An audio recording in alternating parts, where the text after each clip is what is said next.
perkara permohonan peradilan ini tidak perlu dipertimbangkan lagi dan cukup menyatakan bahwa permohonan pra-peradilan pemohon tidak dapat diterima.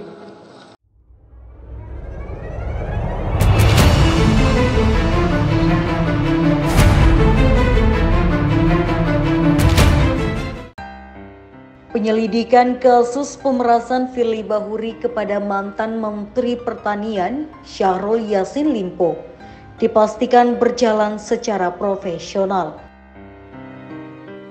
Hal ini terbukti dari ditolaknya gugatan pra-peradilan yang dilayangkan Firly Bahuri ke Pengadilan Negeri Jakarta Selatan.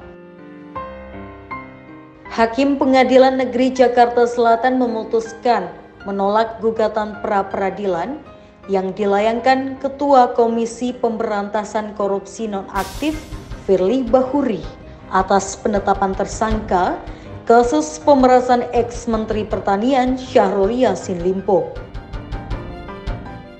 Mengenai hal itu, Polda Metro Jaya selaku tergugat menyambut baik putusan hakim yang menolak gugatan Firly Bahuri. Atas putusan dari Hakim Tunggal yang menangani gugatan pra-peradilan yang diajukan oleh tersangka FB dan kuasa hukumnya pada sore hari ini, kami dari tim penyidik menyambut baik, mengaturkan rasa hormat, menyambut positif dari putusan yang dijatuhkan pada sore hari ini dengan menolak seluruh gugatan pra-peradilan yang diajukan oleh tersangka FB maupun kuasa hukumnya.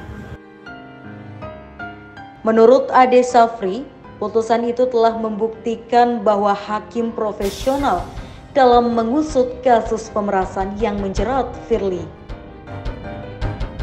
Penyidik membuktikan bahwa penyidikan berjalan sesuai ketentuan hukum yang ada. Ade Safri menyampaikan pihaknya akan terus berkomitmen untuk menegakkan hukum secara akuntabel dan transparan.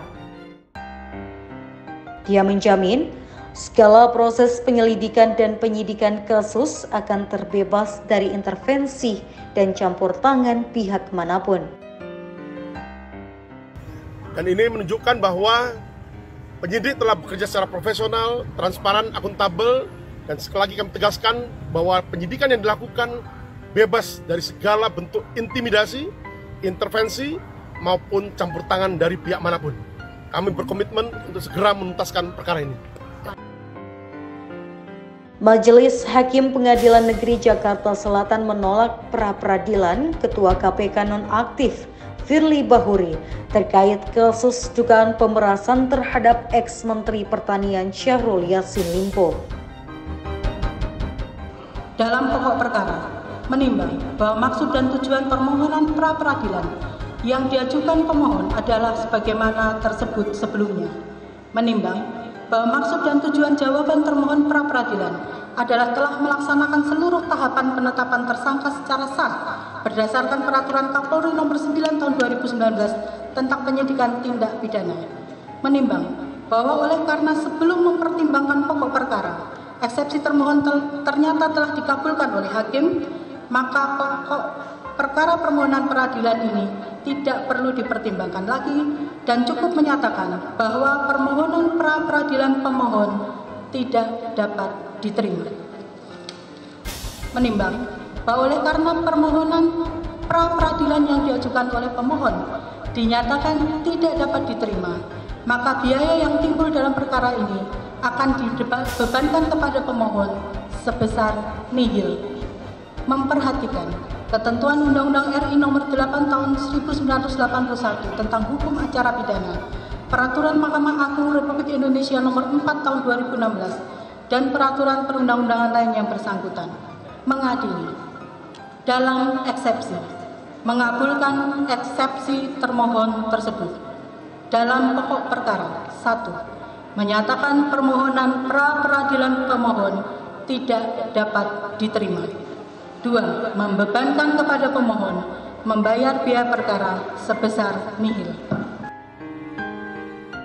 Penolakan ini menjadikan Firly Bahuri tetap sebagai tersangka atas kasus dugaan pemerasan ex-Menteri Pertanian Syahrul Yassin Limpo. Firly dalam kasus ini terancam hukuman pidana penjara seumur hidup atau pidana penjara paling singkat 4 tahun dan paling lama 20 tahun.